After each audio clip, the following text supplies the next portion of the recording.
तो आज की क्लास शुरू की जाए। आज की क्लास जो 2025 में करंट अफेयर्स है, करंट अफेयर्स के मेन टॉपिक जो हैं वो है। ठीक, आजकल एक वर्ड बड़ा चर्चा में रहता है, यूरोपियन यूनियन। यूरोपीय यूनियन जो है, यूरोप मुख्य रूप से यूरोप महाद्वीप के जो देश हैं उन देशों का एक समूह है। तो यूरोपियन यूनियन क्या है, यूरोजोन क्या है, यूरोजोन में कुछ नवीन अपडेट हुए हैं, ये सारी की सारी चीजें जो हैं ये इंपॉर्टेंट है। ठीक, तो इस साल करंट अफेयर्स में यूरोजोन, यूरो क्या है, यूरोपीय यूनियन जो है एक यूरोपीय देशों का समूह है। उसमें से यूरोपियन यूनियन में कुल कितने देश सदस्य हैं? यूरोपियन यूनियन में 27 देश सदस्य हैं और इन 27 देशों में से 21 देश जो हैं, 27 देश ये किसके सदस्य हैं? European union. ठीक, यूरोपियन यूनियन के सदस्य हैं। इन 27 देशों में से 21 देशों द्वारा जो है यूरो नामक मुद्रा को संयुक्त रूप से अपनी आधिकारिक मुद्रा के रूप में स्वीकार किया गया है। ठीक, अभी वर्तमान में 20 है, 21वां अभी हाल फिलहाल में बुल्गारिया इस यूरोजोन में शामिल होने वाला 21वां देश बना है। तो ये 1 जनवरी 2026 से 21वां देश बनेगा। तो वर्तमान में यूरोजोन में कुल कितने सदस्य हैं? 20। ठीक, 21वां कौन बनेगा? बुल्गारिया। कब से? 1 जनवरी 2026 से। ठीक, तो 1 जनवरी 1999 को संयुक्त मुद्रा के रूप में यूरोपीय संघ द्वारा यूरोजोन को जो है स्वीकार किया गया था। 1 जनवरी 2026 ये करंट का अपडेट है कि 1 जनवरी 2026 से जो है बुल्गारिया यूरोजोन में शामिल होने वाला कौन सा देश होगा? 21वां। तो जब भी किसी समूह में कोई भी देश शामिल होता है तो वो इंपॉर्टेंट रहता है।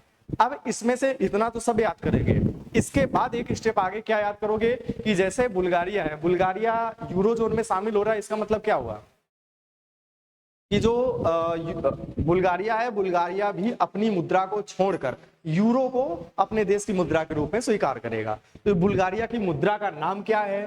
तो बुल्गारिया की मुद्रा जो है उसका नाम है लेव। ठीक, तो ये अच्छे से याद रखना कि अपनी मुद्रा लेव के स्थान पर किसको स्वीकार करेगा? यूरो को। ठीक, तो अब यूरो को 1 जनवरी 2026 से टोटल 21 देश प्रयोग करेंगे। ठीक, अभी वर्तमान में जो है 20 देश इसके सदस्य हैं। सब नाम एक सब नहीं याद कर सकते हो, लेकिन जो है मेन याद कर लेना। क्रोएशिया जो था ये 2023 में 20वां सदस्य बना था, यूरोजोन में शामिल होने वाला 20वां देश बना था। 21वां देश कौन सा बना है? बुल्गारिया। ठीक, कब से बनेगा? 1 जनवरी 2026 से। ठीक, अब यूरोपीय संघ के 6 ऐसे देश हैं जो 6 ऐसे देश हैं जो यूरो को अपनी मुद्रा के रूप में स्वीकार नहीं करते। यही अंतर है ना, टोटल 27 देश हैं यूरोपियन यूनियन में, लेकिन कितने यूरोजोन में शामिल हैं?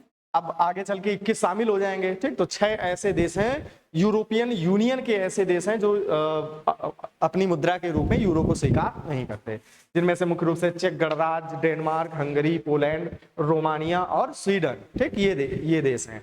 इनकी मुद्रा लिखी हुई है, याद कर लेना, क्योंकि मुद्रा के जो क्वेश्चन है, मुद्रा के क्वेश्चन खूब पूछे जाते हैं। अब मान लो पूछ दिया जाए कि बेल्जियम की मुद्रा का नाम क्या है, तो क्या है? Euro.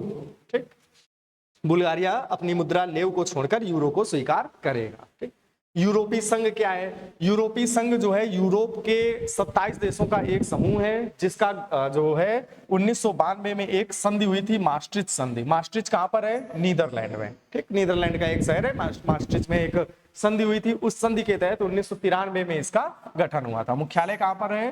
Brussels, Belgium. Static GK में संगठन पढ़ते हो ना, ब्रुसेल्स बेल्जियम में इसका जो है मुख्यालय है। कुल कितने देश सदस्य हैं? 27। पहले 28 देश इसके सदस्य होते थे। एक सदस्य था ब्रिटेन। ब्रिटेन जो है, ब्रिटेन में 2016 में, कब?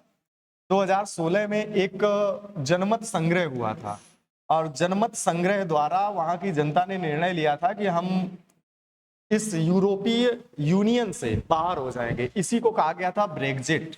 क्या कहा गया था? ब्रेग्जिट। ब्रेग्जिट का मतलब ब्रिटिश एग्जिट, यानी यूरोपियन यूनियन से ब्रिटेन अलग हो जाएगा। ठीक, तो 2016 से जो है ये ब्रिटेन ने इसकी सदस्यता छोड़ दी थी। ठीक, क्यों सदस्यता छोड़ी थी?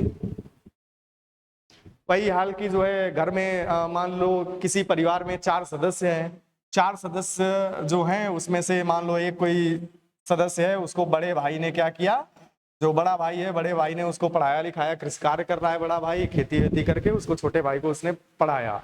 फिर छोटे भाई की नौकरी लग गई, नौकरी लगने के बाद शादी हो गई, तो अपना जो है बोरी बिस्तरा जो है अलग करके अलग हो गया कि अब हम अलग रहेंगे, शहर में रहेंगे, हमसे कोई लेना देना नहीं है, ना बड़े भाई से मतलब ना परिवार से मतलब। ठीक, तो उसी तरीके ब्रिटेन भी है। ब्रिटेन का ये कहना था कि जो यूरोपीय यूनियन के सब ये देश हैं, ये सब आपस में मिलकर जो है बिना बाउंड्री के जो है एक आर्थिक रूप से, आर्थिक और राजनैतिक समूह है, तो आर्थिक रूप से व्यापार में भी ना कोई कस्टम ड्यूटी लगेगी, सब एक फ्री ट्रेड के तरीके से, यानी पूरे यूरोप को एक देश के रूप में, एक घरेलू सीमा के रूप में जो है वो घरेलू सीमा के रूप में प्रयोग किया जा रहा था। तो ब्रिटेन कह रहा था कि हमको इससे नुकसान हो रहा है, हमारी अर्थव्यवस्था जो है अच्छी है, हमें ज्यादा, हमारे पास ऑलरेडी पैसा है, तो हम अपने व्यापार में या अपना पैसा जो है यूरोपीय यूनियन के अन्य देशों के सहयोग के लिए खर्च नहीं करेंगे। ठीक, तो ब्रिटेन अलग हो गया था। ठीक, तो इसी को ब्रेक्जिट कहा गया था। ठीक, तो गठन कब हुआ था? कब हुआ था गठन? 1993। ठीक, नेक्स्ट है यूरोपीय संघ के बाद नेक्स्ट है शेंगेन क्षेत्र। ठीक, यूरोजोन, यूरोपीय यूनियन, इसी से संबंधित है शेंगेन क्षेत्र। शेंगेन क्षेत्र क्या है? अब जो ये यूरोपियन यूनियन है, यानी जो यूरोप है, यूरोप के कुछ देशों ने एक ऐसा समूह बनाया कि हम पूरे के पूरे जो ये शेंगेन क्षेत्र होगा, शेंगेन जो है ये शेंगेन क्षेत्र जो है, एक शेंगेन की संधि हुई थी, और शेंगेन जो है ये लग्जमबर्ग में स्थित है, और लग्जमबर्ग में एक संधि हुई थी। उस संधि के तहत पूरे यूरोप को एक राजनीतिक बॉडी के रूप में स्थापित करने का प्रयास किया गया था। तो शेंगेन क्षेत्र में जो भी शामिल होता है उसको ये माना जाता है कि इस पूरे के पूरे यूरोप महाद्वीप में कोई भी, यानी जितने भी देश शेंगेन में शामिल हैं, उनमें से ये माना जाता है, टोटल इस समय वर्तमान में शेंगेन क्षेत्र के अंतर्गत 29 देश शामिल हैं, तो ये माना जाता है कि इसमें जो भी देश शामिल होगा वो सारे के सारे राजनीतिक रूप से एक इकाई के रूप में माने जाएंगे। कोई भी अंतरराष्ट्रीय स्तर पर कोई यात्री अगर इन देशों की यात्रा पर आएगा तो उसके लिए एक कॉमन वीजा की नीति अपनाई जाएगी। ठीक, उसको अलग अलग देशों की, इन यूरोपीय देशों की अलग अलग जो है उसको वीजा लेने की आवश्यकता नहीं पड़ेगी। तो शेंगेन क्षेत्र में भी अभी करंट में चर्चा में है। क्यों? क्योंकि 1 जनवरी 2025 से रोमानिया और बुल्गारिया, 2 देश हैं यूरोपीय देश जो इस शेंगेन क्षेत्र में शामिल हुए हैं। ठीक, तो यूरोपियन यूनियन के सारे देश इसके सदस्य नहीं हैं। टोटल 27 देशों में से 25 देश इसके सदस्य हैं। 2 देश हैं ऐसे, साइप्रस और आयरलैंड, जो यूरोपीय यूनियन के तो सदस्य हैं लेकिन वो शेंगेन क्षेत्र के सदस्य नहीं है। इसके अलावा जो है मुख्य रूप से 4 देश और हैं, आइसलैंड, लिechtenstein, नॉर्वे और स्विट्जरलैंड, जो शेंगेन क्षेत्र के अंतर्गत शामिल हैं, वो यूरोपियन यूनियन के पार्ट नहीं है। ठीक, तो ये टोटल रोमानिया और बुल्गारिया इस क्षेत्र में शामिल हो गए, तो टोटल देशों की संख्या कितनी हो गई? 29। ठीक, याद रहेगा। यूरोपियन यूनियन टोटल मेंबर कितने? 27। ठीक, इसके बाद जो है यूरोजोन, यूरोजोन में टोटल कितने मेंबर? 29। ठीक, और शेंगेन क्षेत्र में, शेंगेन क्षेत्र में कितने? यूरोजोन में 21। ठीक, यूरोजोन में 21, शेंगेन क्षेत्र में 29। ठीक, तो इसमें यूरोजोन में नया कौन सा शामिल हुआ है? बुल्गारिया, और शेंगेन क्षेत्र में रोमानिया और बुल्गारिया। ठीक, ये 2 देश इसमें शामिल हुए हैं। तो ये करंट अफेयर्स में ये 2 अपडेट याद रखना। यूरोजोन में 21 सदस्य हो जाएंगे, कब से? 1 जनवरी 2026 से। ठीक, यूरोजोन में, यूरोपियन यूनियन में सदस्यों की संख्या कितनी है? 27। ठीक, शेंगेन क्षेत्र में कितने देश सदस्य हैं? 29। ठीक, ये करंट अफेयर्स के ये 2-3 अपडेट याद रखना। नेक्स्ट है मोटुओ या मेडाग हाइड्रो इलेक्ट्रिक परियोजना, नाम सुना है किसी ने? Very very most important question है। क्यों? क्योंकि वर्तमान में विश्व की सबसे बड़ी हाइड्रो इलेक्ट्रिक परियोजना कौन सी है? विश्व की सबसे बड़ी जल विद्युत परियोजना, विश्व की सबसे बड़ी जल विद्युत परियोजना कौन सी है? विश्व की वर्तमान में सबसे बड़ी जल विद्युत परियोजना जो है वो है चीन में स्थित है, यांगत्सी नदी पर 3 गार्जेस डैम। 3 गार्जेस डैम जो है ये वर्तमान में पूरे विश्व की सबसे बड़ी जल विद्युत परियोजना है, जिसकी कुल स्थापित क्षमता है 22,500 मेगावाट। ठीक, अब इसके स्थान पर जो चीन है, चीन हाल फिलहाल में न्यूज़पेपर में सुना होगा कि चीन ब्रह्मपुत्र नदी जो है, ब्रह्मपुत्र नदी की धारा को मोड़ रहा है, मोड़कर अपने क्षेत्र में लिए जा रहा है। तो उसी पर जो ये ब्रह्मपुत्र नदी है, जिसे तिब्बत में, कहां पर, तिब्बत में, तिब्बत पर चीन कब्जा कर चुका है, ठीक। तो वहां पर यारलुंग सांगपो नाम से ब्रह्मपुत्र नदी को जाना जाता है। तो यारलुंग सांगपो नदी पर तिब्बत के मेडाक शहर में एक जल विद्युत परियोजना का निर्माण हो रहा है। और ये मुख्य रूप से जो जल विद्युत परियोजना बन रही है, नदी की मुख्य धारा से लगभग 20 किलोमीटर लंबी सुरंग बनाते हुए 4 सुरंगें बनाई जा रही हैं, 20-20 किलोमीटर लंबी। और वहां से जो 5 पावर स्टेशन स्थापित किए जा रहे हैं, यानी पूरा का पूरा ब्रह्मपुत्र नदी का जल एकत्र करके जो है ये अपना पावर प्लांट बनाएगा। और ये जब पावर प्लांट बन जाएगा, यानी ये पूरी परियोजना पूर्ण हो जाएगी, तो ये विश्व की सबसे बड़ी हाइड्रो इलेक्ट्रिक प्रोजेक्ट होगा, ठीक। इसकी क्षमता जो होगी वो 60,000 मेगावाट होगी। कितनी? 60,000। अभी 22,500 मेगावाट के साथ विश्व की सबसे बड़ी हाइड्रो इलेक्ट्रिक परियोजना है। आगे चल के 60,000 मेगावाट के साथ में ये मोटुगो या मेडाग हाइडल प्रोजेक्ट जो है, ये आगे चलकर भविष्य में विश्व की सबसे बड़ी परियोजना बनेगी, ठीक।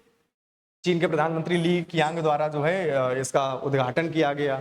ध्यान रखना, ली कियांग वहां के चीन के प्रधानमंत्री हैं, राष्ट्रपति नहीं। राष्ट्रपति कौन है? सी जिनपिंग, ठीक। अब जो है ये भारत के लिए खतरा क्यों है? ब्रह्मपुत्र नदी कहां से भारत में प्रवेश करती है? अरुणाचल प्रदेश में नामचा बरवा पर्वत जो है, नामचा बरवा पर्वत के निकट से ही चीन जो है इसकी धारा मोड़ रहा है। अब जो है चीन डैम बनाकर, बड़े बड़े डैम बनाकर पानी एकत्र करेगा, तो बारिश के दिनों में या किसी भी समय चीन वहां से जो पानी अचानक से छोड़ेगा, तो भारत में अरुणाचल प्रदेश और असम जैसे क्षेत्रों में बाढ़ भी आ सकती है, ठीक। ये एक अरुणाचल प्रदेश के जो मुख्यमंत्री हैं, उन्होंने इस परियोजना के लिए वाटर बम सबका प्रयोग किया है कि जो है चीन इसको वाटर बम के रूप में प्रयोग कर सकता है, ठीक। ये भारत के लिए एक चिंता का विषय भी है। तो ये याद रखना कि किस नदी पर है?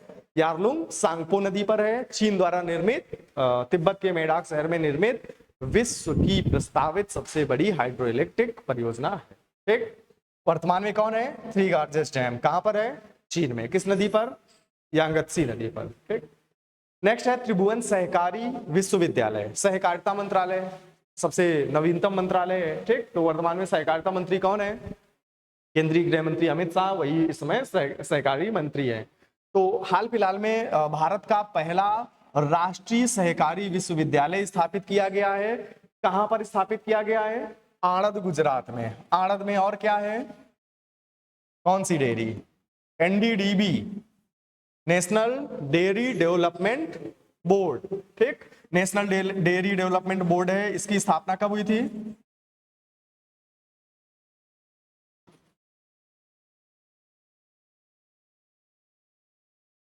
नेशनल डेयरी डेवलपमेंट बोर्ड जो है, इसकी स्थापना 1970 में हुई थी, जब ऑपरेशन फ्लड चलाया गया था। उसी समय पर एनडीडीबी की स्थापना हुई थी आणद, गुजरात में, ठीक। तो सहकारिता क्या होता है? कुछ लोगों द्वारा, एक समूह द्वारा मिलकर कोई भी कार्य किया जाना सहकारिता कहलाता है। तो इस गुजरात से ही सहकारिता मुख्य रूप से विकसित हुई। तो गुजरात में त्रिभुवन दास किसी भाई पटेल के नाम पर इस संस्था का नामकरण किया गया है। भारत में सहकारी आंदोलन के प्रणेताओं में से एक थे। जब अमूल डेयरी की स्थापना हुई थी, तो उसके संस्थापक सदस्यों में भी एक थे, ठीक। तो स्थापना जो है इसका जुलाई में केंद्रीय गृह मंत्री अमित शाह द्वारा इसका उद्घाटन किया गया है। कहां पर? आणद, गुजरात, ठीक। इंस्टीट्यूट ऑफ रूरल मैनेजमेंट, ठीक, आणद में स्थित है। इसी का जो कैंपस है, उसी कैंपस में इसकी स्थापना की गई है। तो त्रिभुवन सहकारी विश्वविद्यालय किसके नाम पर है? त्रिभुवन दास किसी भाई पटेल के नाम पर, जो अमूल डेयरी के संस्थापक सदस्यों में से एक थे। अमूल भारत की सबसे बड़ी कोऑपरेटिव फर्म है, ठीक। तो कहां पर स्थापित हुआ है ये? आणद, गुजरात में। नेक्स्ट है रमन मैग्सेसे पुरस्कार। रमन मैग्सेसे पुरस्कार या रेमन मैग्सेसे, ये कौन थे? रमन मैग्सेसे या रेमन मैग्सेसे, ये कौन थे? फिलीपींस के राष्ट्रपति थे। प्लेन दुर्घटना में इनकी मृत्यु हो गई थी। इन्हीं के नाम पर जो है रमन मैग्सेसे पुरस्कार प्रारंभ किया गया था। कब से? 1957 से। अब ये जो पुरस्कार है कई भारतीयों को भी दिया जा चुका है। तो 2025 में एक संस्था को, पहली बार किसी भारतीय संस्था को ये पुरस्कार दिया गया है। उस संस्था का नाम क्या है? Educate girl. अब ये जो एजुकेट गर्ल है, ये एक एनजीओ है जो मुख्य रूप से 2007 से सफीना हुसैन द्वारा राजस्थान में स्थापित किया गया था। इसका मुख्य उद्देश्य क्या है? इसका मुख्य उद्देश्य ये है कि गांव क्षेत्र में जो भी बालिकाएं हैं, जो भी छात्राएं हैं, जो पढ़ाई नहीं कर पा रही हैं, तो उनको पढ़ाई के साथ साथ आत्मनिर्भर बनाने के लिए उनको ट्रेनिंग भी दी जाती है। तो ये एजुकेट गर्ल नाम का एक एनजीओ है। इस एनजीओ के संस्थापक कौन? सफीना हुसैन। ठीक, तो इसको एशिया का नोबेल पुरस्कार कह लो या एशिया का सर्वोच्च पुरस्कार कह लो, रमन मैग्सेसे, इनकी संस्था एजुकेट गर्ल को ये पुरस्कार दिया गया। ठीक, सबसे पहले किस भारतीय ये रमन मैग्सेसे पुरस्कार किसके द्वारा दिया जाता है? किसके द्वारा दिया जाता है? फिलीपींस की जो सरकार है, फिलीपींस की सरकार द्वारा ये पुरस्कार दिया जाता है। और ये जो पुरस्कार है वर्ष 1957 से मतलब स्थापना की गई थी। 1958 से दिया जाना शुरू हुआ था। 1958 में जो है पहली बार ये पुरस्कार जब दिया गया तो उसमें विनोबा भावे को भी ये पुरस्कार दिया गया था। यानी रमन मैग्सेसे पुरस्कार पाने वाले पहले भारतीय कौन थे? विनोबा भावे। ठीक, तो अब तक कौन कौन से भारतीयों को ये पुरस्कार प्राप्त हुआ है? इसमें से 1958 में आचार्य विनोबा भावे को किसके लिए? सामुदायिक नेतृत्व के लिए। सामुदायिक नेतृत्व का मतलब भूदान आंदोलन। ठीक, भूदान आंदोलन क्या था? आंध्र प्रदेश के पोचमपल्ली गांव से शुरू हुआ था, जिसका मुख्य उद्देश्य था जिनके पास भूमि ज्यादा है उनसे भूमि एकत्र करके एक भूमि बैंक की स्थापना की जाए, और जिन लोगों के पास भूमि नहीं है उनको भूमि वितरित की जाए। ठीक, तो भारत में सामुदायिक नेतृत्व यानी कम्युनिटी, मुख्य रूप से कम्युनिटी डेवलपमेंट या सामूहिक विकास की अवधारणा के लिए इन्हें यह पुरस्कार दिया गया था। 1962 में मदर टेरेसा को सार्वजनिक सेवा के लिए पुरस्कार दिया गया था। Doctor MS Swaminathan, very very most important, क्योंकि इस साल इनकी अभी मृत्यु हुई है। ठीक, तो डॉक्टर MS स्वामीनाथन जो हैं सार्वजनिक सेवा के लिए पुरस्कार दिया गया है। तो एक और क्वेश्चन है, हाल फिलहाल में भारत के प्रधानमंत्री नरेंद्र मोदी द्वारा पहले MS स्वामीनाथन पुरस्कार की घोषणा की गई है, यह पुरस्कार किसे दिया गया? ठीक, एक ये question very very most important question जाएगा इस साल के लिए, MS स्वामीनाथन के नाम पर। ठीक, इसके बाद 1977 इला भट्ट जो है ये एक सार्वजनिक सेवा के लिए इनको ये पुरस्कार दिया गया। 1994 में किरण बेदी भारत की पहली महिला IPS, ठीक, इनको जो है सरकारी सेवा के लिए पुरस्कार दिया गया। 2002 में अरुंधति राय जो है एक सामाजिक सुधार कार्यकर्ता और लेखिका हैं, इनको सामुदायिक नेतृत्व के लिए ये पुरस्कार दिया गया। 2006 में अरविंद केजरीवाल को सार्वजनिक सेवा, अरविंद केजरीवाल जो है भारतीय रेवेन्यू सर्विस के अधिकारी हैं, IRS, ठीक, इनको ये पुरस्कार कब दिया गया था? 2006 में।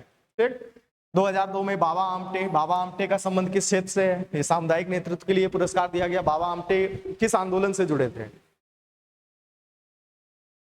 उत्तराखंड में चिपको आंदोलन जो चल रहा था उसके दौरान जो है उसके दौरान जो जनमानस था उसको एकत्र करने में इन्होंने महत्वपूर्ण भूमिका निभाई थी बाबा आमटे। तो ये भी चिपको आंदोलन से जुड़े हुए व्यक्ति थे। 2019 में पत्रकारिता के लिए रवीश कुमार, उस समय NDTV में ये पत्रकार थे, तो रवीश कुमार को पत्रकारिता के लिए पुरस्कार दिया गया था।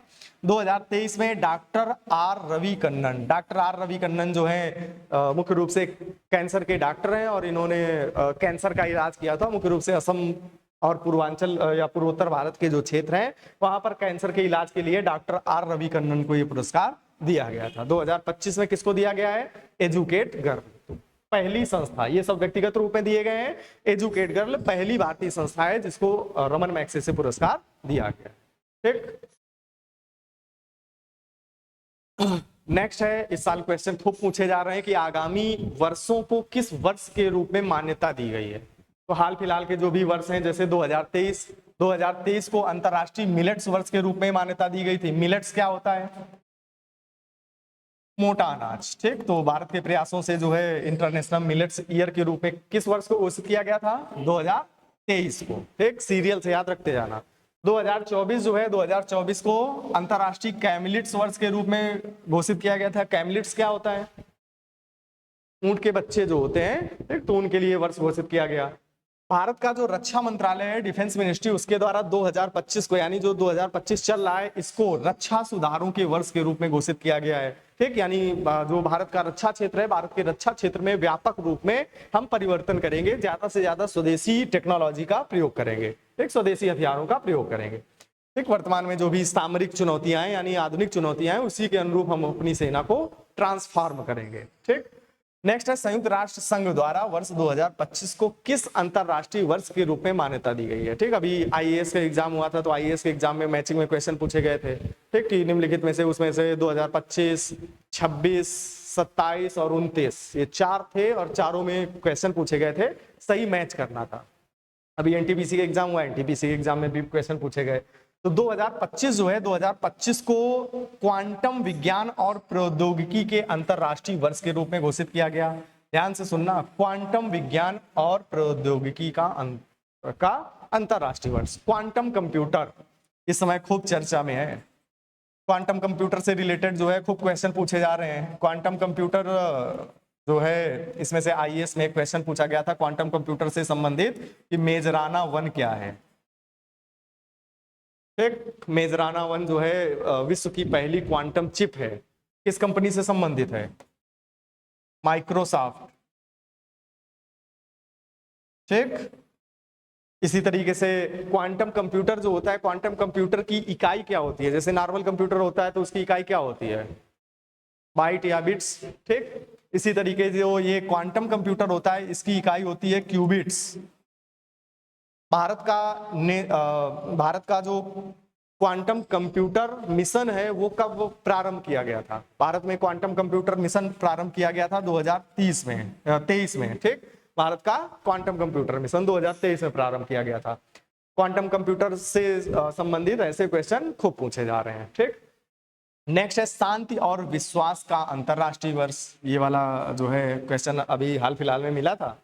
ये आईएएस वाले क्वेश्चन में यही वाला था कि 2025 के आगे मैचिंग में यही था कि शांति और विश्वास का अंतरराष्ट्रीय वर्ष। ठीक, नेक्स्ट है अंतरराष्ट्रीय सहकारिता वर्ष। सहकारिता को प्रमोट करने के लिए जो है अंतरराष्ट्रीय सहकारिता वर्ष के रूप में भी 2025 को मान्यता दी गई है। सहकारिता मतलब मिलजुल कर कार्य करना। ठीक, जैसे एक एग्रीकल्चर में एक वर्ड आता है सहकारी कृषि, क्या होता है? सहकारी कृषि का क्या कॉन्सेप्ट होता है? सहकारी कृषि का मतलब ये होता है कि भारत जैसे जो देश हैं, इन देशों में कृषि जोत का आकार जो है वो अत्यंत कम हो चुका है, जिस कारण से जो वैज्ञानिक खेती नहीं हो पाती। ठीक, तो इसके लिए कॉन्सेप्ट विकसित किया गया कि जो छोटे छोटे कृषि जोत हैं उनको सब मिलाकर सामूहिक रूप से, अगर 10 लोग उसमें 10 लोगों के खेत मिलाकर एक साथ खेती की जा रही है तो 10 लोग उसमें पार्टनर होंगे। जो भी लागत होगी वो सब मिलजुल कर लगाएंगे, जो भी प्रॉफिट होगा सब मिलजुल कर बांटेंगे। ठीक, ये सहकारी कृषि का कॉन्सेप्ट। तो सहकारिता वर्ष के रूप में किसे मान्यता दी गई है? 2025 को। तीसरा है ग्लेशियरों के संरक्षण का अंतरराष्ट्रीय वर्ष। पिछली क्लास में ग्लेशियरों के संरक्षण के बारे में खूब बात हुई थी, है ना? तो ग्लेशियरों के संरक्षण के अंतरराष्ट्रीय वर्ष के रूप में 2025 को मान्यता दी गई है। ठीक, ग्लेशियरों के संरक्षण के लिए इसमें से एक क्वेश्चन था, याला ग्लेशियर। याला ग्लेशियर किस देश से संबंधित है? नेपाल। ठीक, ये जो है एशिया का पहला ऐसा ग्लेशियर है जो पूर्ण रूप से नष्ट होने की कगार पर है। 2040 तक पूर्ण रूप से नष्ट हो जाएगा। इसके पहले ग्लेशियरों में से क्या पड़ा था कि विश्व का ऐसा देश जो पूर्ण रूप से ग्लेशियर शून्य हो गया, यानी वहां पर सारे के सारे ग्लेशियर वो नष्ट हो चुके हैं। कौन सा देश था? वेनेजुएला। ठीक, वेनेजुएला चर्चा में है, नजर बनाए रखना, क्योंकि लगातार जो है संयुक्त राज्य अमेरिका और वेनेजुएला पर टकराव बढ़ रहा है और ऐसी स्थितियां बन रही है कि हो सकता है संयुक्त राज्य अमेरिका वेनेजुएला पर अटैक कर दे। ठीक, तो ये 2025 के 4 अंतरराष्ट्रीय वर्ष थे। नेक्स्ट है 2026। तो नेक्स्ट जो 2026 है, 2026 को international year of rangelands and pastoralist. ठीक, ये क्या होता है? रेंजलैंड्स चारागाह और पास्टोरलिस्ट मतलब चरवाहे। तो चारागाह और चरवाहों के अंतरराष्ट्रीय वर्ष के रूप में किसे मान्यता दी गई है? 2026 को। नेक्स्ट है international year of volunteers for sustainable development. Sustainable development फिर से आ गया। सस्टेनेबल डेवलपमेंट गोल्स पढ़े थे, है ना, SDG। सस्टेनेबल डेवलपमेंट यानी सतत विकास। सतत विकास क्या होता है? सतत विकास होता है कि जो हम लोग विकास करेंगे, डेवलपमेंट करेंगे, लेकिन हम लोग ऐसा विकास करेंगे, संसाधन विकास करते हुए संसाधनों का ऐसा उचित दोहन करेंगे जिससे कि ये संसाधन भविष्य की पीढ़ियों के लिए सुरक्षित रह सके। ठीक, तो सतत विकास। नेक्स्ट है international year of women farmer. ठीक, तो वीमेन फार्मर मतलब इस कृषि क्षेत्र में जो महिलाएं लगी हुई हैं उनका योगदान कोई नहीं ध्यान देता है, उनके योगदान को। तो उनके योगदान को प्रमोट करने के लिए, उनके योगदान को मान्यता देने के लिए 2026 को international year of women farmer के रूप में मान्यता प्रदान की गई है, घोषित किया गया है। ठीक, नेक्स्ट है 2027 को international year of sustainable and resilient tourism. ठीक, सतत, सस्टेनेबल मतलब सतत और रेजिलिएंट मतलब लचीला।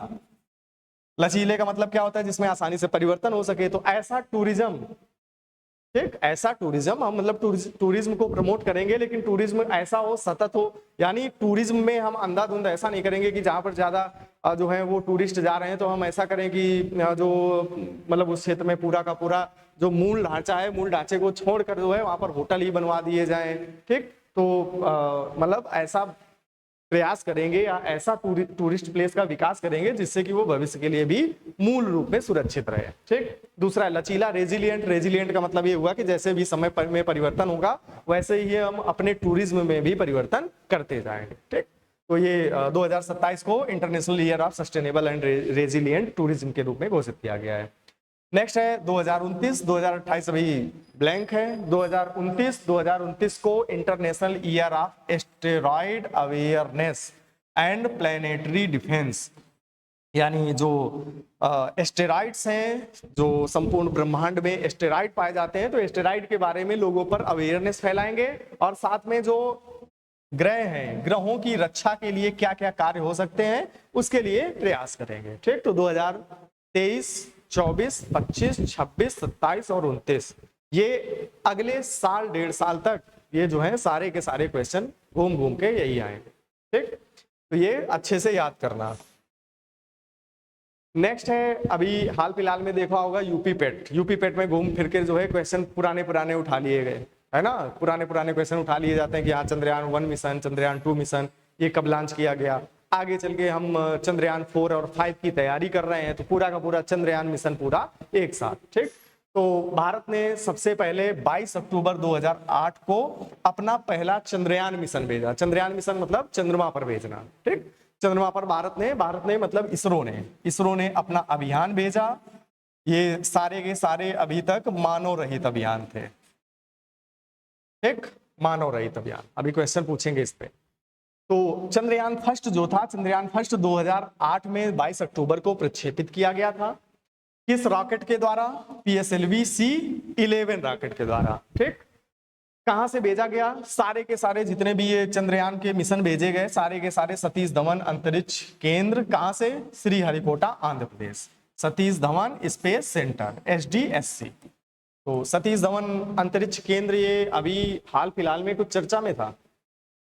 इसलिए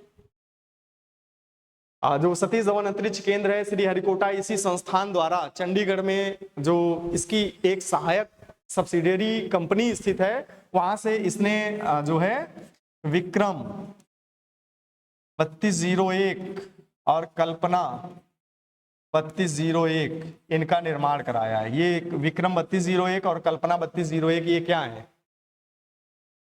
ये भारत के 32 बिट माइक्रो प्रोसेसर है। ठीक, माइक्रो प्रोसेसर हैं जो मुख्य रूप से पूर्ण रूप से स्वदेशी तकनीक पर यानी स्वदेशी रूप से विकसित किए गए हैं। तो सतीश धवन अंतरिक्ष केंद्र, यहाँ से जो है भारत के चंद्रयान मिशन सारे के सारे यहीं से लॉन्च किए गए। कुल लागत थी 386 करोड़। ठीक, 386 करोड़ में जो है इसरो कहाँ तक पहुंच गया? चंद्रमा तक। ठीक, इसी को लेकर जो है आजकल खूब मीम्स बन रही हैं कि जो है चंद्रयान 3 मिशन जो था, चंद्रयान 3 मिशन की कुल लागत 615 करोड़ के लगभग थी। और जो है बनारस में एक रोपवे का उद्घाटन हुआ है, लगभग 4 किलोमीटर लंबी रोपवे है और उसमें लगभग 800 करोड़ रुपए जो है उसकी लागत है। तो इसको लेकर जो है बड़ी मीम्स बन रही है और बड़ा विवाद चल रहा है कि जो है चांद चंद्रमा तक पहुंचने में हमें जो है 600 करोड़ लगे और केवल 4 किलोमीटर दूर पहुंचने के लिए रोपवे के निर्माण में 800 करोड़ लगे। ठीक, उससे खैर बात की बातें हैं। अब ये जो मिशन था, इस मिशन का उद्देश्य क्या था? अब ये ध्यान रखना कि ये जो चंद्रयान फर्स्ट मिशन था, ठीक, कुछ ना कुछ एक्स्ट्रा लिखा है और आगे भविष्य के क्वेश्चन को लेकर ही लिखा है। ठीक, चंद्रयान फर्स्ट मिशन का उद्देश्य क्या था? इसका उद्देश्य था कि हम जाकर चंद्रमा तक अपना यान भेजेंगे और चंद्रमा तक यान पहुंचेगा, चंद्रमा पर कैसा वातावरण है उसके बारे में जानकारी प्राप्त करेंगे। ठीक, तो ये चंद्रयान फर्स्ट मिशन का उद्देश्य था, यानी वहां पर उतरना या रोबोट उतारना या कोई यान उतारना कोई भी उद्देश्य नहीं था। ठीक, विशेष क्या था कि इससे जल की उपस्थिति के संबंध में कुछ पता लगा कि यहाँ पर जल हो सकता है। चंद्रयान फर्स्ट मिशन, डेट याद रखना 22 अक्टूबर 2008 PSLV-C11 रॉकेट के द्वारा। ठीक, नेक्स्ट आया कि चंद्रयान सेकंड अभियान, जो चंद्रयान सेकंड सीरीज जो है वो जुलाई 2019 में भेजा गया। किसके द्वारा? ये पहले 2013 में प्रस्तावित था। ठीक, तो 2013 में प्रस्तावित था, लेकिन रूस द्वारा जो है इसके जो है लैंडर का निर्माण करना था, यानी जो रोबोट जाएगा, रोबोट को जो मतलब ये जैसे रॉकेट होते हैं, तो रॉकेट जब प्रक्षेपित होते हैं तो जैसे जैसे दूरी बढ़ती है रॉकेट जो है क्या होते जाते हैं, रॉकेट में जैसे 4 चरण का रॉकेट है तो धीरे धीरे उसके चरण जो है जैसे ईंधन खत्म होता जाता है उसके ब्लॉक जो है वो अलग होते जाते हैं। तो लास्ट में जो लैंडर होता है, लैंडर ही रोबोट को नीचे उतारेगा। ठीक, तो रूस को टेंडर दिया गया था लैंडर बनाने के लिए, लेकिन रूस ने देरी कर दी, तब इसको फिर से रिशेड्यूल किया गया था। तब फाइनली जाके 2019 में जो है ये चंद्रयान 2 अभियान भेजा गया था। ठीक, 22 जुलाई 2019 को भेजा गया था और लगभग अगस्त में ये पहुंचा था। किस रॉकेट द्वारा? GSLV Mark 3 M1 रॉकेट के द्वारा, जो मुख्य रूप से जियो सिंक्रोनस सैटेलाइट लॉन्च व्हीकल है, भारत का सबसे शक्तिशाली रॉकेट है, उसके माध्यम से इसको भेजा गया। कहां से? वहीं से सतीश धवन स्पेस सेंटर, ये कहां पर है? श्रीहरिकोटा आंध्र प्रदेश में, वहीं से भेजा गया। उद्देश्य क्या था? चंद्रमा की सतह तथा खनिजों का अध्ययन करना, यानी जो चंद्रमा की जो सतह है, चंद्रमा की सतह पर हम सतह का अध्ययन करेंगे और यहाँ पर क्या खनिज पदार्थ पाए जाते हैं उसका अध्ययन करेंगे और उससे ये पता लगाएंगे कि चंद्रमा का विकास कैसे हुआ होगा। ठीक, कुल कीमत इसकी 978 करोड़ थी, ये पूछा नहीं जाएगा। इसमें से ये 2 क्वेश्चन पूछे जाते हैं, लैंडर और रोवर। लैंडर क्या है? जो मुख्य रूप से चंद्रमा की सतह तक, रोवर एक मुख्य रूप से रोबोट जो वहां पर रोवर मतलब नीचे चल कर जो है, इसकी फोटो एक आई थी जो है, प्रज्ञान उसका नाम था, चलकर जो है उसके बारे में, सतह के बारे में अध्ययन करेगा।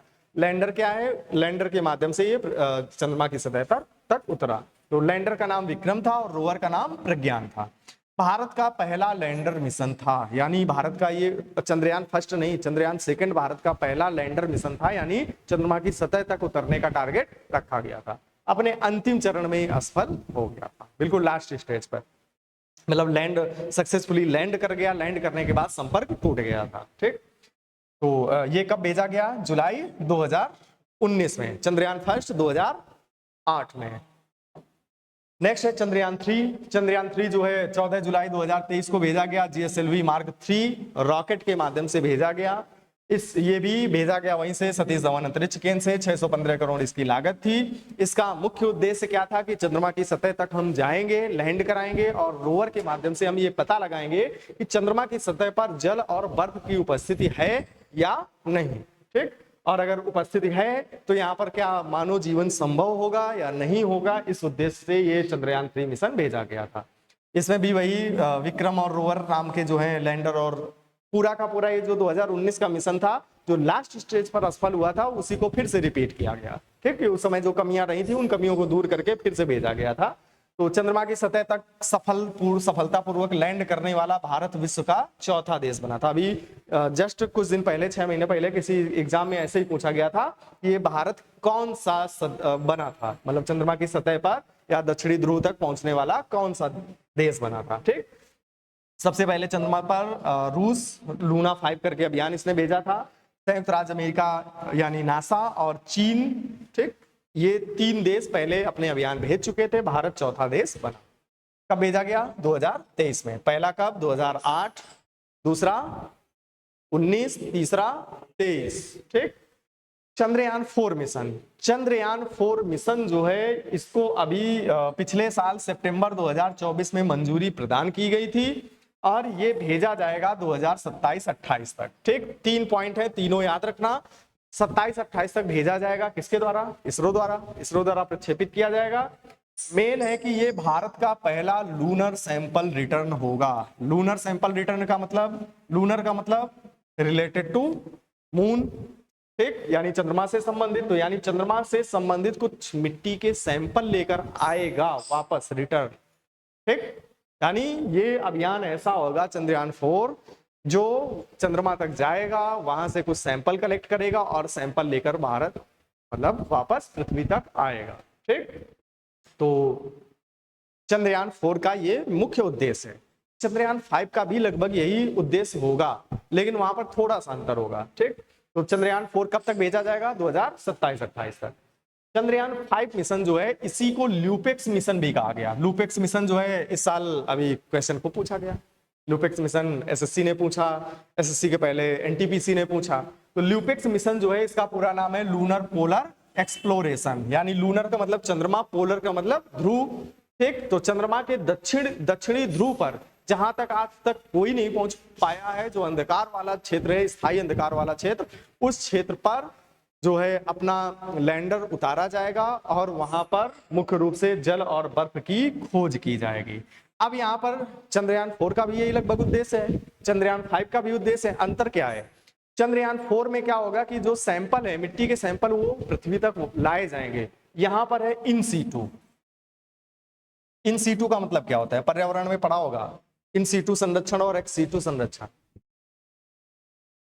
जीव जंतुओं के संरक्षण के लिए 2 वर्ड आते हैं, नॉर्मल एग्जाम में भी पूछे गए। कोई मतलब अपर लेवल में आईपीसीएस या आईएएस में ये नहीं पूछे गए, नॉर्मल एसएससी तक ने पूछा है इन सीटू संरक्षण और एक्स सीटू संरक्षण।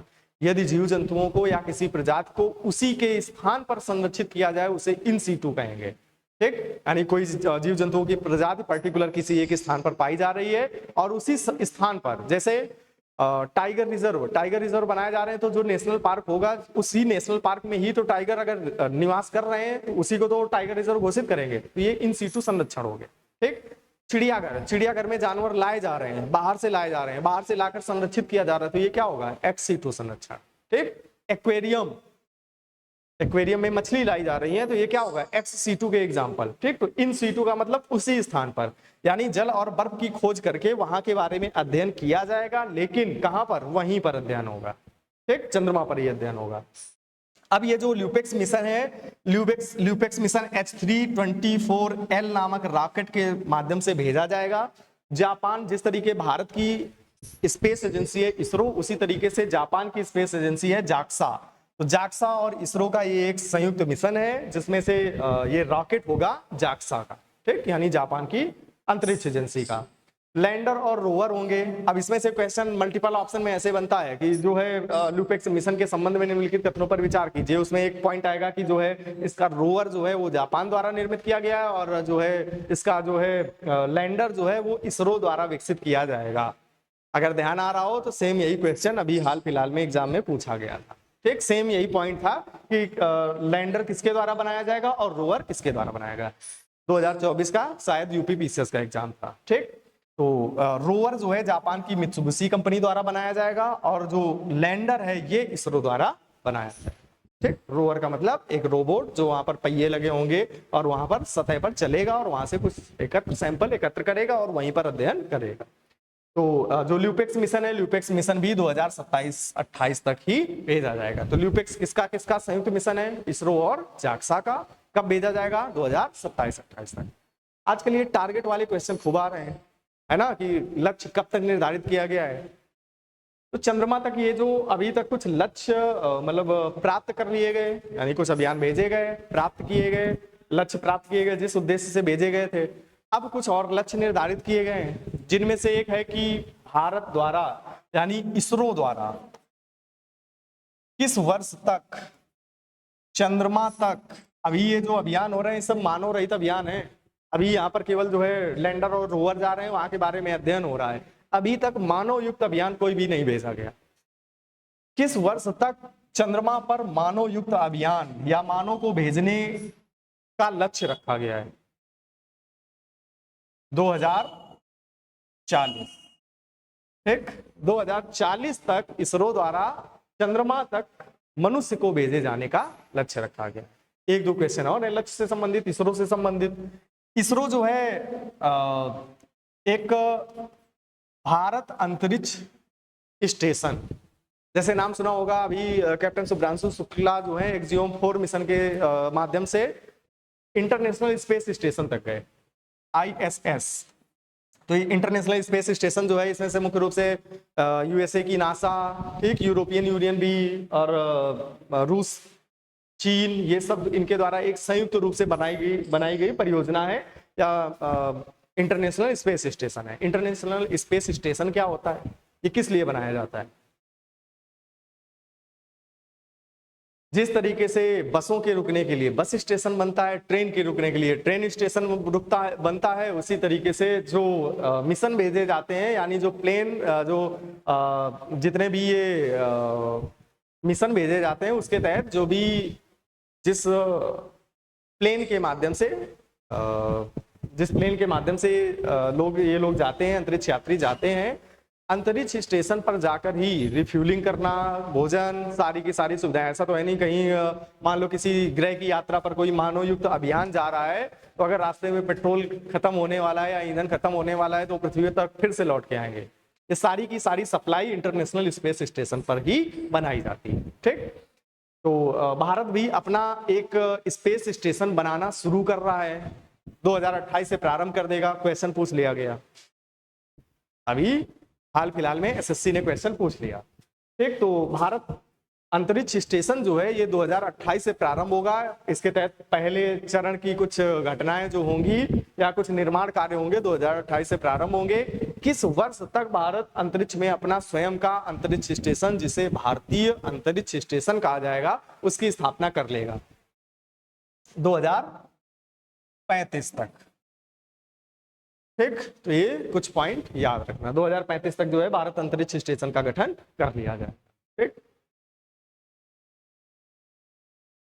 नेक्स्ट क्वेश्चन है सी फ्लड, वेरी मोस्ट इंपॉर्टेंट है। सी फ्लड का है क्या है? एकीकृत बाढ़ पूर्वानुमान प्रणाली, यानी किसी भी स्थान पर बाढ़ आएगी तो बाढ़ आने के 2 दिन पूर्व, ध्यान से सुनना, सी फ्लड जो है ये एक वेव आधारित एक प्लेटफॉर्म है जिसमें किसी भी क्षेत्र में बाढ़ अगर आने की संभावना है तो 2 दिन पहले पूर्वानुमान व्यक्त कर दिया जाएगा, पहले ही बता दिया जाएगा, और उसके लिए 3 तरीके के अलर्ट जारी किए जाएंगे। अलर्ट कौन कौन से होंगे? एक अलर्ट होगा येलो, यानी येलो अलर्ट होगा तो उस स्थान पर लगभग 0.5 मीटर गहराई तक बाढ़ आ सकती है।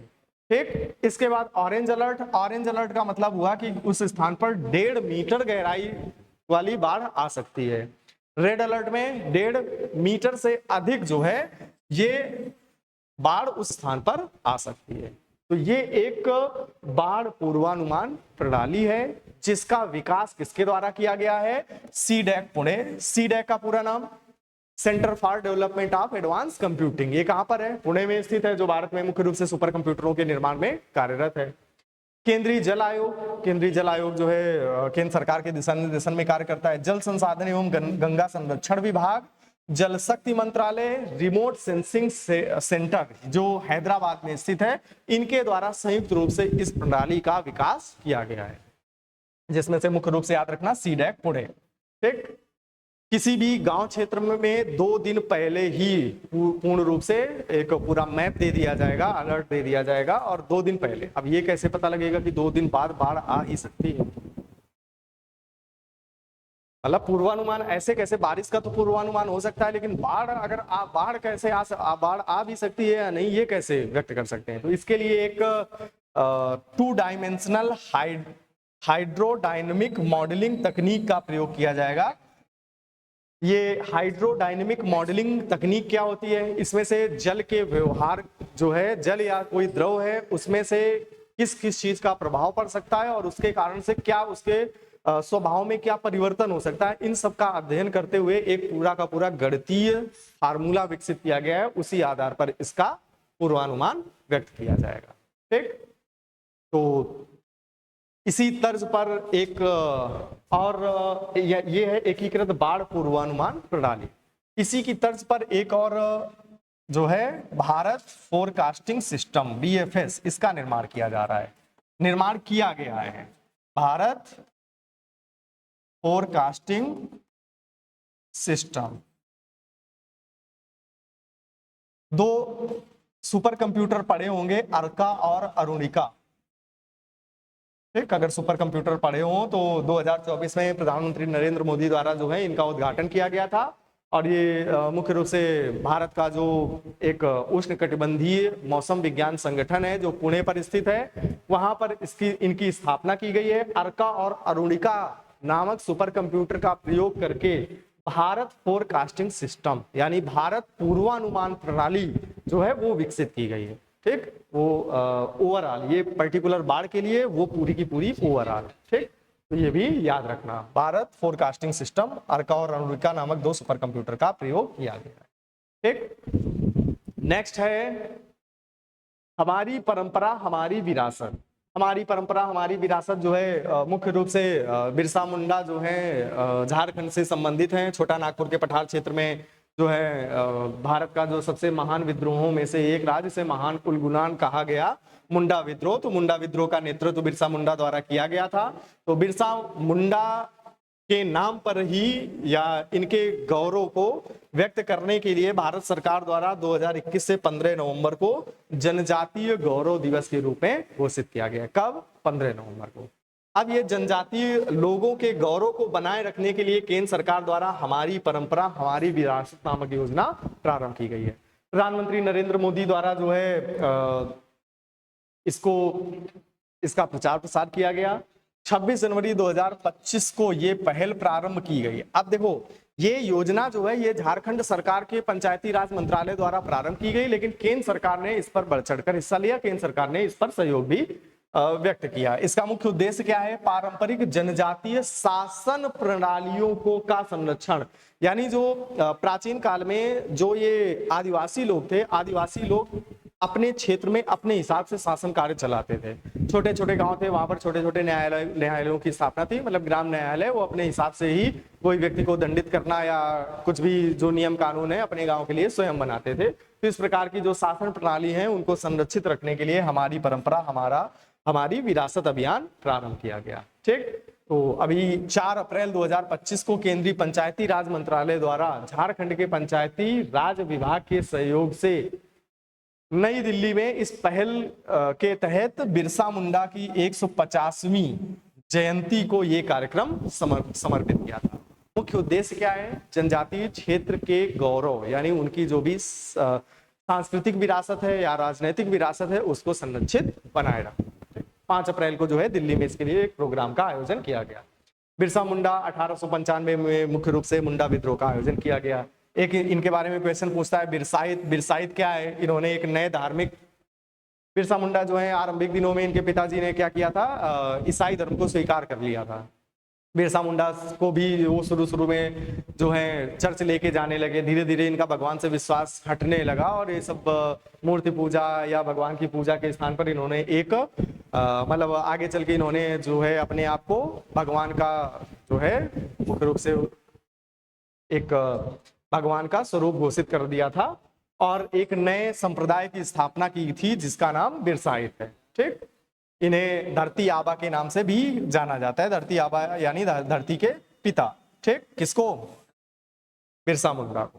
ठीक, 15 नवंबर को जनजातीय गौरव दिवस के रूप में मनाया जाता है। कब से? 2021 से। ठीक, नेक्स्ट पॉइंट है ग्रेटर फ्लेमिंगो। ग्रेटर फ्लेमिंगो जो है एक प्रवासी पक्षी है। प्रवासी पक्षी जो मुख्य रूप से रूस के साइबेरिया क्षेत्र से भारत में प्रवास करते हैं।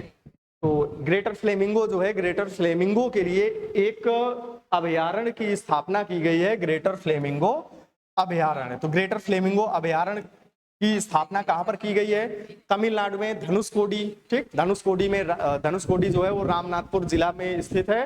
तो धनुषकोडी में तमिलनाडु सरकार द्वारा भारत के पहले ग्रेटर फ्लेमिंगो अभयारण्य का उद्घाटन किया गया है। ठीक, तो ध्यान रखना ग्रेटर फ्लेमिंगो अभयारण्य कहां पर स्थापित है?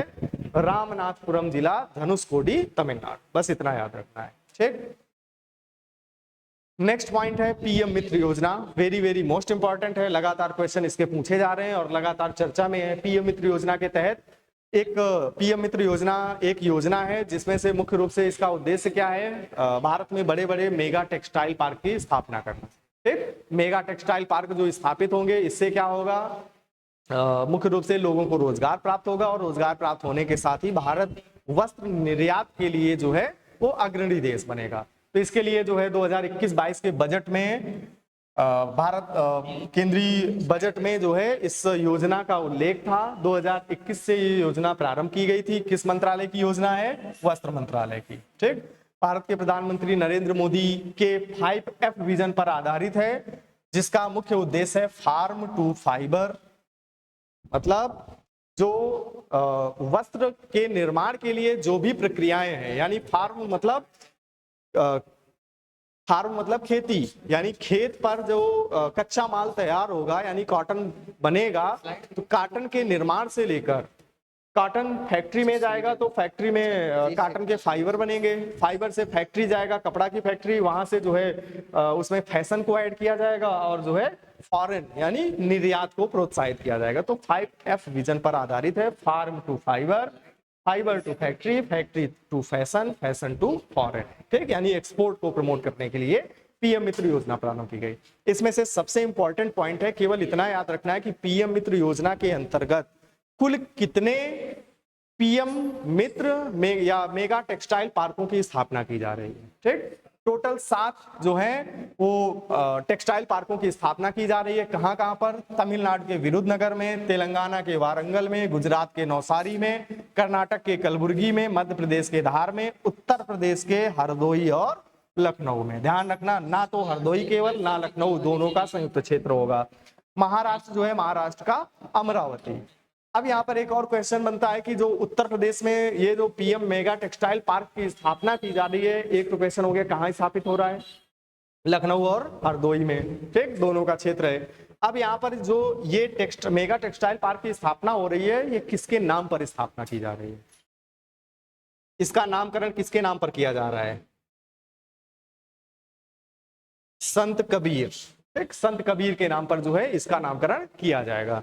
अभी इसके लिए बिडिंग चल रही है, तो अभी कल के न्यूज़पेपर में था कि इसके संबंध में कुछ अपडेट आया है कि इसके लिए जो है 6 से 7 कंपनियों ने रुचि दिखाई है। तो इसके लिए टेंडर जारी है और टेंडर जारी होकर उत्तर प्रदेश के हरदोई और लखनऊ के क्षेत्र में पीएम टेक्सटाइल पार्क स्थापित किया जाएगा। सारे ये 7 याद कर लेना, कहां कहां पर। क्वेश्चन ऐसे पूछा जाएगा, अगर यूपी का एग्जाम दोगे तो यूपी स्पेशल में ये हो सकता है केवल पूछ दे, और नहीं तो क्या करेगा, वो पूरे पूछेगा निम्नलिखित में से किस एक स्थान पर पीएम टेक्सटाइल पार्क की स्थापना नहीं की जा रही है या स्थापना की जा रही है, ठीक। तो पीएम टेक्सटाइल पूरा नाम क्या हुआ इसका, PM mega integrated textile reason and apparel, ठीक। मुख्य रूप से मेगा टेक्सटाइल पार्कों की स्थापना की जा रही है।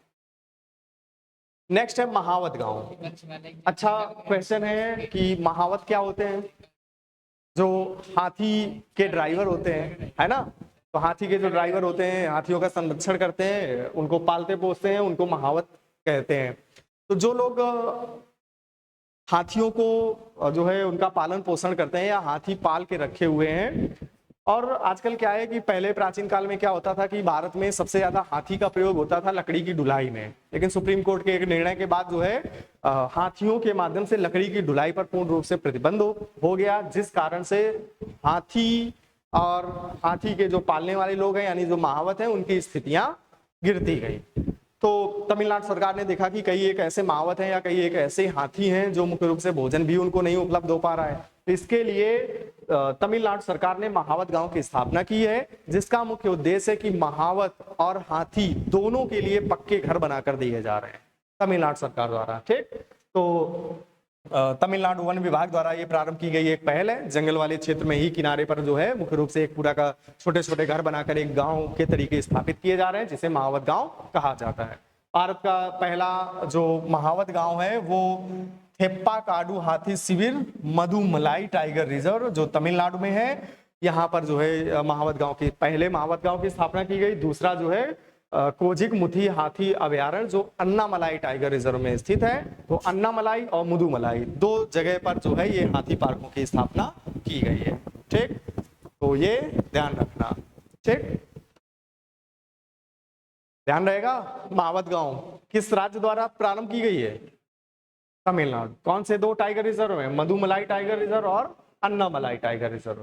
ठीक, नेक्स्ट है राष्ट्रीय हल्दी बोर्ड। इस साल खूब क्वेश्चन पूछे गए, आईएएस में भी क्वेश्चन पूछा गया, एसएससी स्टेनो में भी क्वेश्चन पूछा गया। ठीक, कई एग्जाम में ये क्वेश्चन पूछा गया। राष्ट्रीय हल्दी बोर्ड पूछा जाता रहेगा।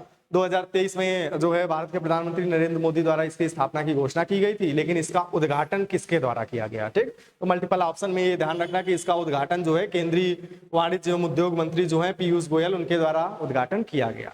अब ये राष्ट्रीय हल्दी बोर्ड की स्थापना कहां पर की गई है? तेलंगाना के निजामाबाद। ठीक, तेलंगाना के निजामाबाद में इसकी स्थापना की गई है। पल्ले गंगा रेड्डी जो है इसके पहले अध्यक्ष बनाए गए हैं। अब ये जो हल्दी है, हल्दी इंपॉर्टेंट क्यों है? क्योंकि हल्दी में करक्यूमिन नामक एक पदार्थ पाया जाता है जिसमें से एंटीऑक्सीडेंट गुण होते हैं जो मुख्य रूप से कैंसर रोधी तत्व होते हैं। ठीक, करक्यूमिन नामक यौगिक के कारण जो है इनमें औषधीय गुण पाए जाते हैं। ठीक, हल्दी जो है, हल्दी भारत जो है हल्दी का सबसे बड़ा उत्पादक भी है, उपभोक्ता भी है और निर्यातक भी है। ठीक, भारत जो है हल्दी का सबसे बड़ा उत्पादक, उपभोक्ता और निर्यातक देश है। ठीक, हल्दी के उत्पादन में भारत में पहला स्थान किसका है? महाराष्ट्र का, दूसरा कर्नाटक का और तीसरा तेलंगाना का। ठीक, तो आईएएस में क्वेश्चन आया था तो उसमें मल्टीपल ऑप्शन थे, उसमें ये भी था। ठीक, सीरियल से महाराष्ट्र, कर्नाटक और तेलंगाना। तो राष्ट्रीय हल्दी बोर्ड कहाँ स्थापित किया गया है? तेलंगाना के निजामाबाद में। ठीक, कुछ जीआई टैग से संबंधित हल्दी की कुछ किस्मों को जीआई टैग प्रदान किया गया। एसएससी ने, टीसीएस ने खूब पूछा था क्वेश्चन, कंदमाल हल्दी कहाँ से संबंधित है? उड़ीसा, इसको जीआई टैग मिला था। लाकडोंग हल्दी मेघालय, सांगली हल्दी महाराष्ट्र, इरोड हल्दी तमिलनाडु, वैगांव हल्दी महाराष्ट्र। ठीक, अभी ये करंट अपडेट है कि IISR सूर्या, तो भारतीय कृषि अनुसंधान परिषद है ICAR, उसी के अधीन एक संस्था कार्य करती है, भारतीय मसाला अनुसंधान संस्थान। तो भारतीय मसाला अनुसंधान संस्थान द्वारा ये एक हल्दी की किस्म विकसित की गई है जिसका नाम है IISR सूर्या। ठीक, इसमें से हल्दी की एक किस्म है जिसमें से करक्यूमिन की मात्रा अत्यंत कम होती है, लगभग 2 से 3% ही करक्यूमिन पाया जाता है। ठीक, तो बस सिंगल सा पॉइंट याद रखना है कि भारतीय मसाला अनुसंधान संस्थान द्वारा विकसित की गई हल्दी की एक किस्म। ठीक, नेक्स्ट है प्रोजेक्ट चीता। प्रोजेक्ट चीता लगातार खूब चर्चा में है। प्रोजेक्ट चीता कब प्रारंभ किया गया था? देखो 1952 में जो है भारत से चीते को पूर्ण रूप से विलुप्त घोषित कर दिया गया था, यानी अब भारत में कोई भी चीता नहीं था। तो चीता के पुनर्वास के लिए केंद्र सरकार द्वारा 2009 में योजना प्रस्तावित की गई थी, यानी भूतपूर्व सरकार द्वारा जो है ये योजना प्रस्तावित की गई थी, लेकिन योजना आगे नहीं बढ़ पाई। फाइनली जाके 2022 में 17 दिसंबर 2022 को प्रोजेक्ट चीता प्रारंभ किया गया। ठीक, इसके तहत भारत के प्रधानमंत्री नरेंद्र मोदी द्वारा जो है प्रयास किया गया और 2022 में नामीबिया से चीते मंगाए गए। कितने? 8। 2023 में दक्षिण अफ्रीका से चीते मंगाए गए। कितने? 12। ठीक, अब जो है 2025 में बोत्सवाना भी अफ्रीका महाद्वीप का एक देश है। ठीक, बोत्सवाना में कौन सा मरुस्थल है? कालाहारी मरुस्थल। ठीक, तो बोत्सवाना जो है, बोत्सवाना से 8 चीते लाए जा रहे हैं। तो 2022 में 8 चीते कहां से? नामीबिया से। दक्षिण अफ्रीका से 12 चीते और 8 चीते बोत्सवाना से। ठीक, भारत में अभी कुछ दिनों पहले क्वेश्चन पूछा गया था कि भारत में चीते के निवास स्थान कौन से हैं? कौन से हैं?